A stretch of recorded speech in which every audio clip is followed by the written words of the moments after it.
Diet workout करूनही पोट का कमी होत नाही? नंबर 1, सतत खाणं. दर 1 ते 2 तासांनी काही ना काही खात राहिलं फॅट बर्न करण्याची वेळ मिळत नाही. नंबर 2, झोप कमी. झोप नीट न झाल्यामुळे मेटाबॉलिझम स्लो होतो आणि फॅट बर्न होत नाही. Number 3, hormonal imbalance.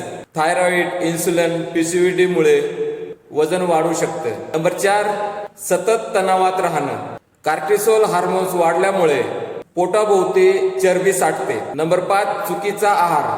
भरपूर प्रोसेस फूड खाल्ल्यामुळे, साखर, मैदा किंवा तेलकट पदार्थ खाल्ल्यामुळे पोटावर चरबी वाढते. नंबर 6, पुरेसं प्रोटीन न खाणे. प्रोटीन कमी घेतल्यास लागणारी ऊर्जा शरीराला कमी मिळते आणि त्यामुळे भूकही जास्त वाढते. नंबर 7, व्यायामाचा अभाव. दिवसभरातून कमीत कमी 45 मिनिटं हा शरीराला व्यायाम असायला हवा. नंबर 8, वेळेवर जेवण न करणं.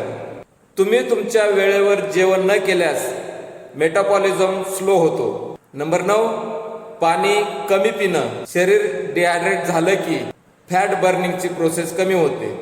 त्यामुळे दिवसभरातून कमीत कमी 3 ते 4 लिटर पाणी प्यायला हवं. ही पोस्ट आवडली तर लाईक करा, फॉलो करा आणि तुमच्या मित्रमंडळींना शेअर करा.